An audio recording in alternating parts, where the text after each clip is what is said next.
इयत्ता 10वीच्या सर्व विद्यार्थ्यांचं स्वागत। आपण विज्ञान भाग 2 मधला पहिला पाठ आनुवंशिकता आणि उत्क्रांती हा पाहत होतो।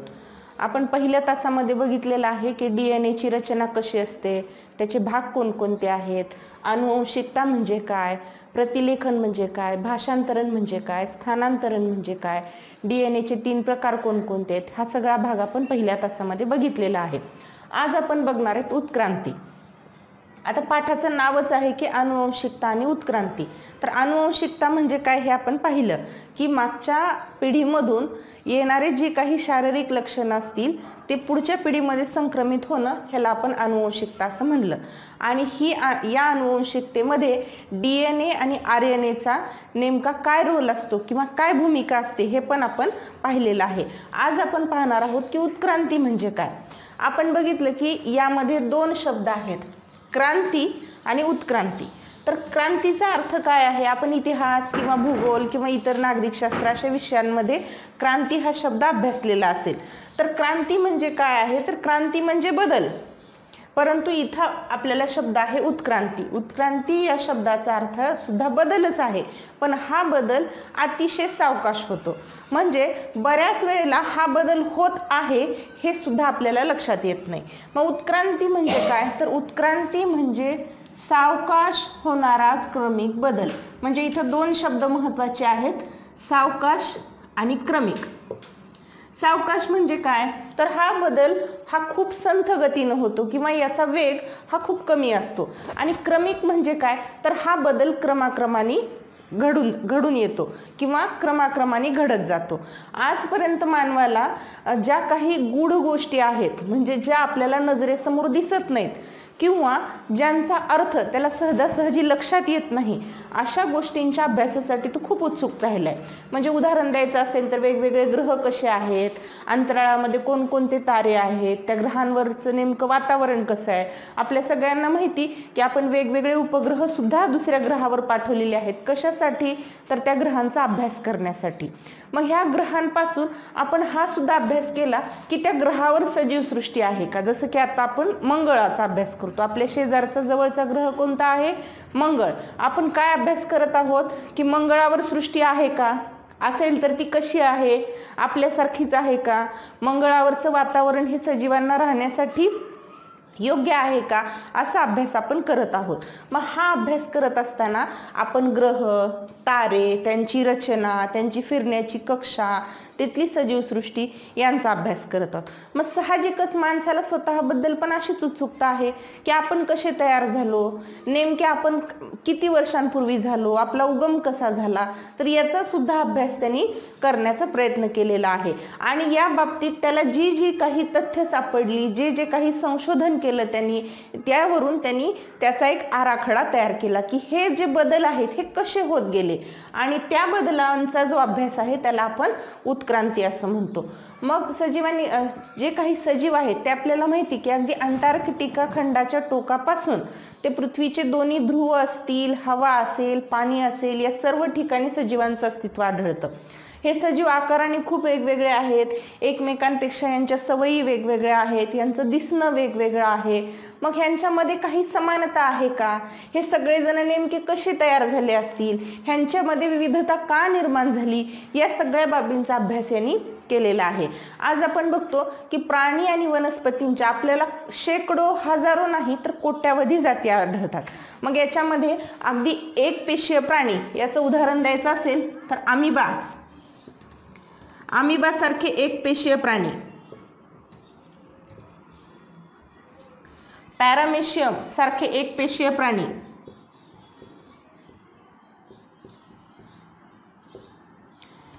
यापासून ते अगदी व्हेल मासा किंवा देवमाशासारखे महाकाय प्राणी आपल्याला दिसून येतात। म्हणजे यामध्ये प्राण्यांच्या कोट्यावधी जाती आहेत। वनस्पतींचा अभ्यास केल्यावर वनस्पतींचं सुद्धा तसंच आहे।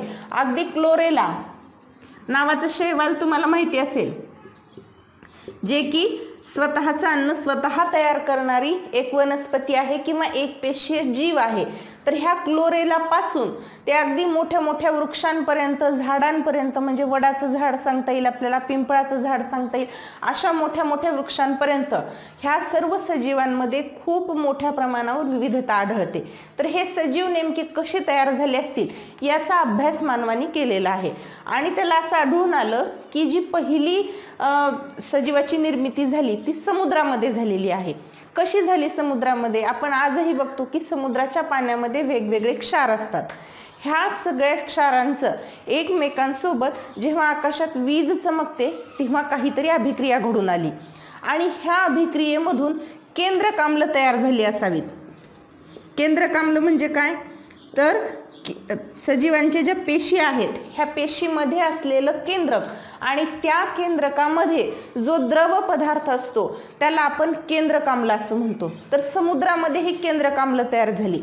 ह्या केंद्रक आम्लापासून एक पेशी तयार झाली आणि ह्या पेशीपासून मग काही एक पेशी सजीव तयार झाले. आता आपण उदाहरणं त्याची सांगितलेलीच आहेत. आणि ह्या सजीवांमध्ये हळूहळू हळूहळू बदल होत होत होत सुमारे 300 कोटी वर्षांचा कालावधी लागलेला आहे यासाठी. आणि ह्यामध्ये बदल होत होत मग काय झालं की ते सजीव उन्नत होत गेले किंवा प्रगत होत गेले. हा बदल त्यांच्यामध्ये का झाला? तर याच्यासाठी अनेक कारणं सांगितलेली आहेत आणि त्यामध्ये असं सांगता येईल की पर्यावरणामध्ये होणारे बदल किंवा त्यांचे आपण पाहिलं DNA RNA मध्ये होणारे बदल, यामुळे ह्यांच्यामध्ये ही विविधता तयार झालेली आहे. आता हा जो उत्क्रांतीचा सिद्धांत आहे, हा उत्क्रांतीचा सिद्धांत काय सांगतो हे आपण पाहू. आता हा उत्क्रांतीचा सिद्धांत काय आहे बघू.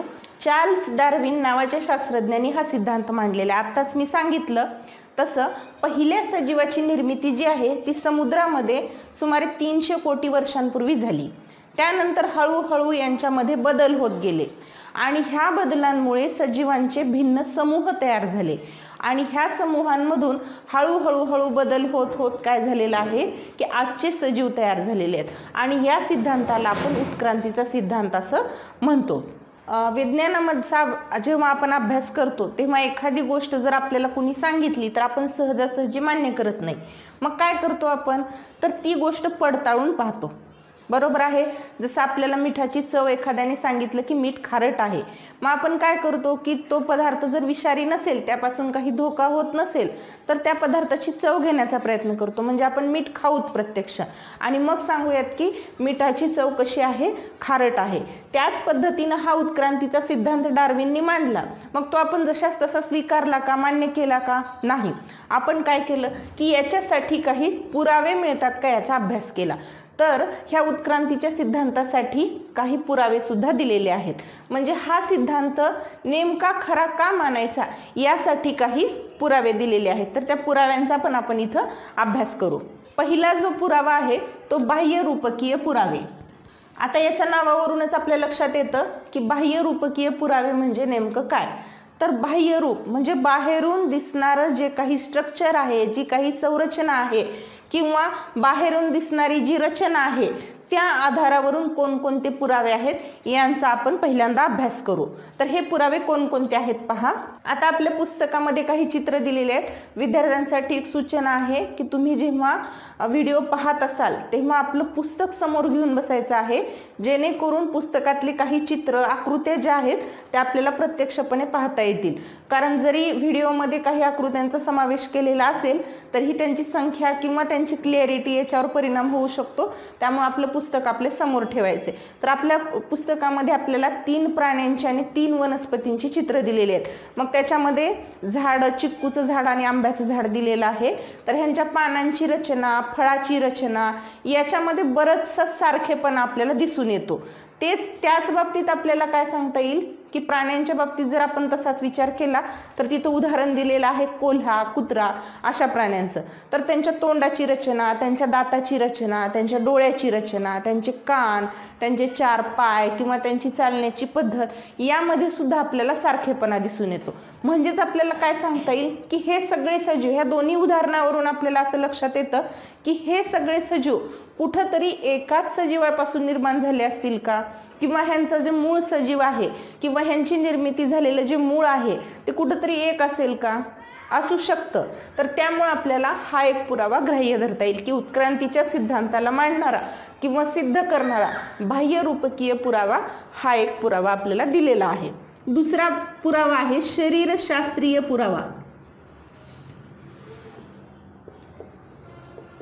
शरीरशास्त्रीय पुराव्यामध्ये काय करायचं आहे आपल्याला की शरीराची नेमकी रचना कशी आहे हे बघायचे. यासाठी सुद्धा आपल्या पुस्तकात काही आकृत्या दिलेल्या आहेत ज्याच्यामध्ये की बैलाचा पाय, वटवाघुळाचा पंख, माशाचा पर अशी काही रचना दिलेली आहे. आपण जर ह्या तिन्ही गोष्टी बाह्य स्वरूपात पाहिल्या तर आपल्याला ह्याच्यामध्ये कोणताच सारखेपणा दिसत नाही. आणि जर आपण ह्यांचं काम पाहिलं तर ते सुद्धा वेगवेगळं आहे. म्हणजे जसं की बैल जमिनीवर चालतो, वटवाघूळ आकाशात उडतो, मासा पाण्यामध्ये पोहत असतो. तर त्यामुळे आपण जर पाहिलं तर आपल्याला वाटेल की अरे ह्या तिन्हीमध्ये काही सारखेपणा असूच शकत नाही. पण आपण ह्या प्राण्यांच्या वरच्या त्वचेचा किंवा बाह्य विचार न करता त्यांच्या हाडांची रचना, त्यांच्या सांध्यांची जोडणी ह्याचा जर अभ्यास केला तर आपल्याला असं लक्षात येतं की ह्यांच्यामध्ये काहीतरी सारखेपणा आहे. म्हणजे वटवाघुळाच्या पंखातली जी हाडं आहेत त्यांची जुळणी, बैलाच्या पायातली जी हाडं आहेत त्यांची जुळणी, किंवा माशाच्या परामध्ये जी काही कार्टिलेजेस असतात त्यांची जुळणी ही पाहिली आपण तर त्याच्यामध्ये आपल्याला सारखेपणा दिसून येतो. म्हणजेच आपण इथंही म्हणू शकतो की हे सगळे प्राणी कुठेतरी एकाच पूर्वजापासून किंवा एकाच सजीवापासून तयार झाले असतील का, तर हा एक शरीरशास्त्रीय पुरावा म्हणून आपल्याला ग्राह्य धरता येईल. आता तिसरा पुरावा आणि महत्त्वाचा पुरावा आहे हा आहे अवशेषांग. म्हणजे हे दोन्ही पुरावे पाहण्यासाठी कदाचित आपल्याला इतरत्र निरीक्षण करावं लागेल, पण हा जो अवशेषांग हा पुरावा आहे हा आपण स्वतःच्या शरीराचं निरीक्षण करून सुद्धा ठरवू शकतो. तर अवशेषांग म्हणजे काय, ऱ्हास पावलेली किंवा अपूर्ण वाढ झालेली अशी जी काही अंगक सजीवांमध्ये आहेत किंवा अवयव आहेत त्यांना आपण अवशेषांग असं म्हणतो. आणि ही अवशेषांग काय दाखवतात की मागच्या कोणत्या तरी गटातून प्राण्यांचं वर्गीकरण आपण पाहणार आहोत, त्यामध्ये प्राण्यांच्या किंवा 9वीच्या वर्गामध्ये आपण ते पाहिलेलंही आहे. तर प्राण्यांचे जे 10 गट म्हणतो आपण, ह्या गटामध्ये प्रत्येकाची काहीतरी वैशिष्ट्ये आहेत. तर एका गटातून दुसऱ्या गटामध्ये जेव्हा प्राण्याचं चलन होत असेल तर त्यावेळी त्या दोन्ही गटांना जोडणारा कोणता तरी दुवा प्राण्यांमध्ये आढळतो. तर तो दुवा म्हणजे काय, त्यांचा कोणता तरी अवयव असतो. हा अवयव सध्या ऱ्हास पावलेलाही असेल किंवा अपूर्ण वाढ झालेला सुद्धा असू शकेल, त्याला आपण अवशेषांग असं म्हणतो. आता सध्याचं उदाहरण सांगायचं असेल तर आपल्या सगळ्यांचं अपेंडिक्सचं ऑपरेशन केलेलं तुम्ही बऱ्याच वेळेला ऐकलं असेल. तर हा अपेंडिक्स म्हणजे काय आहे, हा आतड्याच्या टोकाचा म्हणजे लहान आतडे आणि मोठे आतडे जिथं जोडले जातात तिथं असणारा एक छोटासा हाताच्या बोटासारखा अवयव आहे. हा कशासाठी उपयोगात आणला जायचा, तर आपण असं मानतो की पूर्वीच्या काळी आपण फक्त कच्चं अन्न खात होतो किंवा जे अन्न शिजलेलं नाही, भाजलेलं नाही, प्रक्रिया केलेलं नाही असं मूळ स्वरूपातलं अन्न खात होतो. त्यावेळेला त्या भागामध्ये असलेली जी रसायनं आहेत ती रसायनं ते अन्न पचवण्यासाठी उपयोगात यायची. पण सध्या काय झालेलं आहे की आपण सगळं अन्न प्रोसेस करून म्हणजे प्रक्रिया करून खातो. त्याला दळतो, भाजतो, तळतो म्हणजे शिजवतो, काहीतरी प्रक्रिया करतो. त्यामुळे त्या अंगकाचा जो उपयोग आहे तो सध्या आपल्याला होत नाही. आणि म्हणून बऱ्याच वेळेला तिथं काहीतरी जंतूचा संसर्ग झाल्यामुळं किंवा ते खराब झाल्यामुळं काढून टाकलं जातं. तर हे एक अवशेषांग आहे असं आपण म्हणू शकतो. दुसरं उदाहरण आपल्याला देता येईल ते म्हणजे अक्कलदाढेचं. बऱ्याच वेळेला आता सध्या आपण पाहतो की अक्कलदाढा ज्या आहेत त्या बऱ्याच लोकांच्या काढून टाकलेल्या असतात. कशासाठी काढतात, तर आपण त्याचंही कारण तेच सांगता येईल की आपण जेव्हा रॉ अन्न खात होतो किंवा कच्चं अन्न खात होतो त्यावेळेला आपल्या ह्या जवड्यातल्या पूर्ण दातांचा उपयोग केला जायचा. सध्या आपण तसं अन्न खात नाही, त्यामुळे त्या दातांचा आपल्याला फारसा उपयोग होत नाही आणि काही वेळेला त्याचा त्रास सुद्धा होतो. त्यामुळे त्या अक्कलदाढा काढून टाकल्या जातात. म्हणजेच ते एक अवशेषांग आहे, अपूर्ण वाढ झालेलं किंवा ऱ्हास होत चाललेलं असं आपण म्हणू शकतो. तर हे पुरावे काय सांगतात की आपण शाकाहारी अन्न खात होतो म्हणजे कुठंतरी आपण शाकाहारी प्राण्यांसोबत साधर्म्य किंवा सारखेपणा दाखवतो. आणि हा सारखेपणा आपल्याला काय सांगतो की उत्क्रांती होत असताना आपण एकाच सजीवापासून बदल होत होत होत तयार झालो हे सांगण्यासाठीचा हा अवशेषांगाचा पुरावा आहे. अवशेषांगाच्या बाबतीत पुस्तकामध्ये आणखी 2 उदाहरणं दिलेली आहेत आपल्या, ते म्हणजे आपल्या कानाची हाडं आणि दुसरं उदाहरण आपल्याला सांगता येईल माकड हाड. तर आपल्या कानाची जी हाडं आहेत ती हाडं म्हणजे हाडांचा जो प्रकार आहे त्यामधलाच एक प्रकार असतो की कार्टिलेज, त्या प्रकारातली ही हाडं आहेत. म्हणजे तितकीशी कठीण नाहीत ही हाडं, लवचिक आहेत. तर ह्या हाडांचा उपयोग जेव्हा आपण माकड अवस्थेमध्ये असू किंवा सध्याची जी माकड ही प्रजाती आहे त्यांना आपले कान हलवण्यासाठी ह्या हाडांचा उपयोग होतो. आपल्याला सुद्धा तशी हाडं आहेत, पण आपण काही कान हलवू शकत नाही, परंतु आपल्या दोन्हीमध्येही हाडांचा सारखेपणा आहे. म्हणून आपल्याला असं म्हणता येईल की माकड आणि माणूस यांचे पूर्वज कुठेतरी एकसारखे होते. दुसरा एक पुरावा सांगितलेला आहे तो आहे माकड हाडाचा. माकड हाड म्हणजे जेव्हा आपण कदाचित माकडाच्या अवस्थेत होतो त्यावेळी आपल्याला त्या हाडाचा उपयोग होत असेल आणि तिथं 4 हाडं जुळलेली आहेत आणि शेपटीसारखा भाग ज्या प्राण्यांना असतो तिथं त्या हाडांची रचना अगदी तशीच असते. तर तो सुद्धा सारखेपणा आपल्याला हेच सांगतो की आपले सर्व सजीवांचे पूर्वज कुठेतरी एक असले पाहिजेत आणि त्यांच्यामध्ये बदल होत होत आपण तयार झालो असतो. तर हा एक अवशेषांगाचा पुरावा आहे. म्हणजे 3 पुरावे आपण पाहिले, बाह्यरूपकीय, शरीरशास्त्रीय आणि अवशेषांग. आता यानंतरचा आपण पुरावा बघणार आहोत पुराजीव विषयक पुरावा.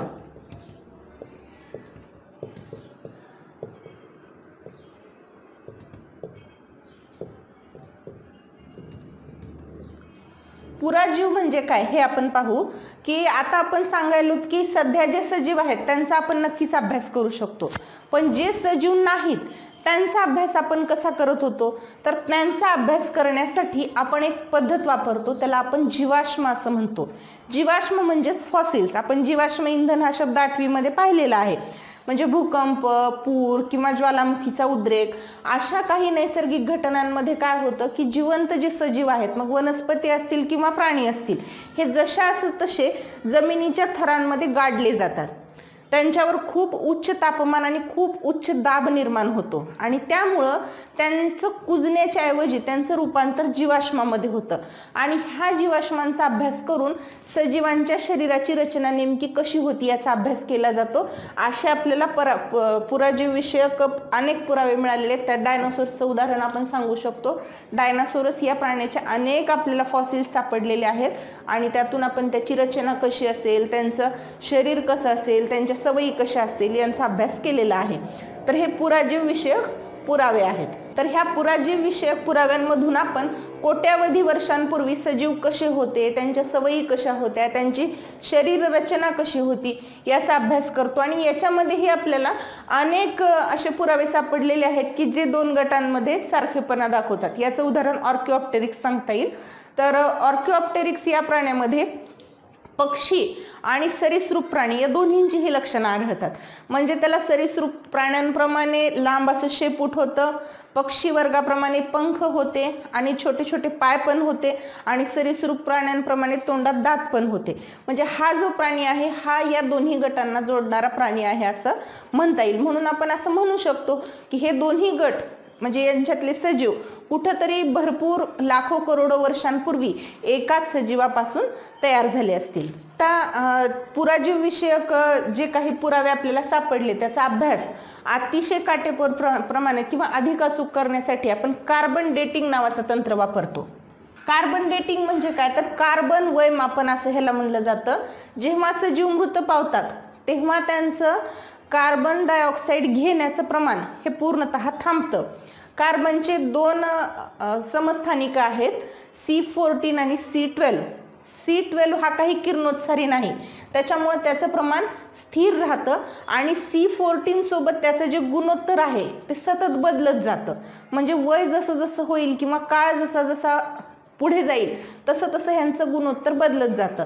मग आपण काही किरणोत्सारी पदार्थांचा त्याच्यावरती मारा करून ह्या C14 आणि C12 यांचं गुणोत्तराचा अभ्यास करतो आणि त्याद्वारे आपण त्या सजीवाचं वय किंवा तो कधी अस्तित्वात असेल अशा गोष्टींचा आपण अभ्यास करतो आणि त्याचं वय ठरवतो. याच्यातून आपल्याला तो सजीव नेमका किती वर्षांपूर्वी निर्माण झाला असेल, म्हणजे आधीचा सजीव कोणता आणि नंतरचा सजीव कोणता ह्याचा अभ्यास आपल्याला इथं करता येऊ शकतो.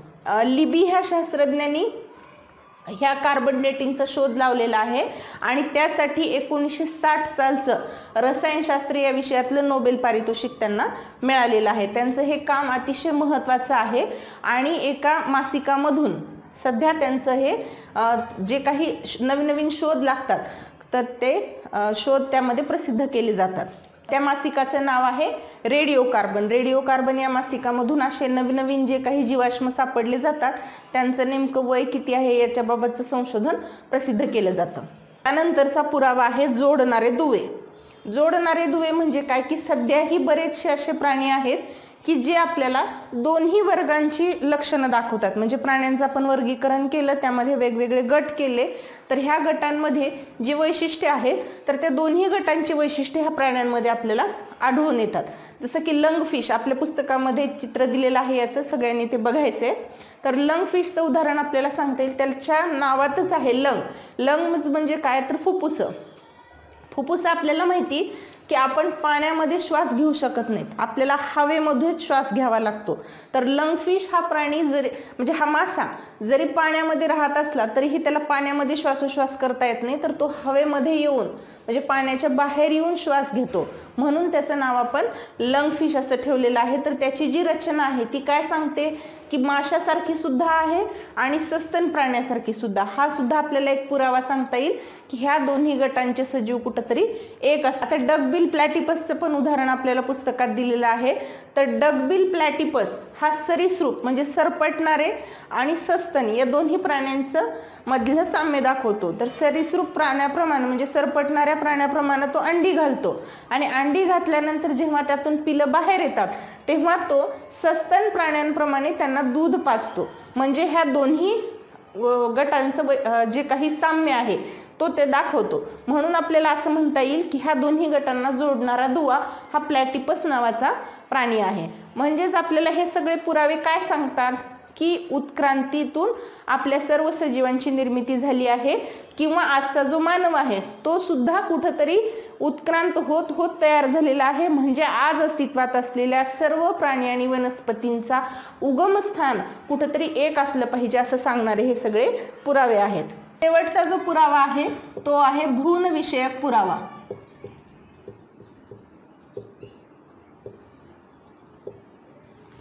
पुस्तकामध्ये वेगवेगळ्या भ्रूणांची आकृती दिलेली आहे, ती विद्यार्थ्यांनी बघायची आहे।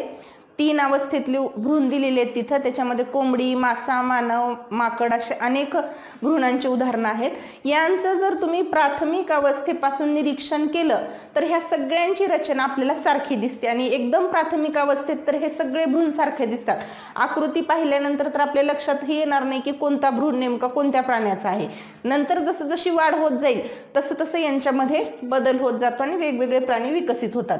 तर हा सुद्धा पुरावा काय सांगतो की आपलं उगमस्थान एक असलं पाहिजे, आपण एकाच सजीवापासून तयार झालेले असू। आपण डार्विनचा उत्क्रांतीवादाचा सिद्धांत पाहिला, आता आपण पाहणार आहोत डार्विनचा नैसर्गिक निवडीचा सिद्धांत।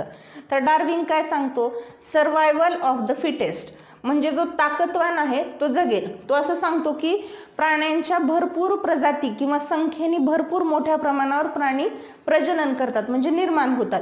हे एकमेकांशी तीव्र स्पर्धा करतात, मग ती राहण्याच्या बाबतीतली असेल किंवा अन्न ग्रहण करण्याच्या बाबतीतली असेल आणि ह्या स्पर्धेमधून ते स्वतःमध्ये काही वैशिष्ट्य विकसित करत जातात आणि जो चांगली वैशिष्ट्य विकसित करेल, जो आजूबाजूच्या पर्यावरणाशी स्वतःला जुळवून घेईल, तो सजीव हा स्वतःची प्रजाती टिकवून ठेवू शकतो। ह्याला त्यांनी नैसर्गिक निवडीचा सिद्धांत असं मानलेला आहे।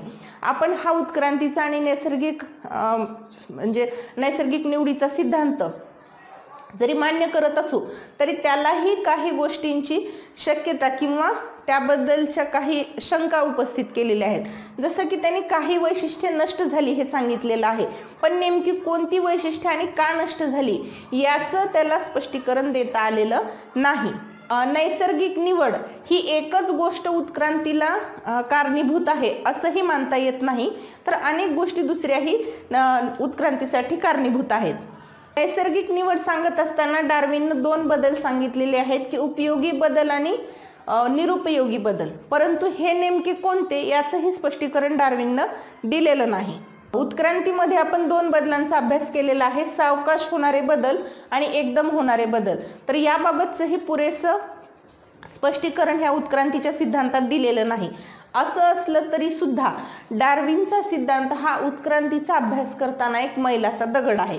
म्हणजे किमान एक दिशा देण्याचं काम किंवा संशोधन करत असताना एक अभ्यासाला क्रमबद्धपणा देण्याचं काम ह्या डार्विनच्या सिद्धांतांनी केलेलं आहे. आणि म्हणूनच आपण यानंतरचे नवनवीन सिद्धांत मांडू शकलो. म्हणून डार्विनचा सिद्धांत हा एक मैलाचा दगड आहे असं आपल्याला म्हणता येईल. तर यामध्ये 6 पुरावे आपण पाहिलेले आहेत. उत्क्रांती म्हणजे काय पाहिलं आणि 6 पुरावे पाहिले.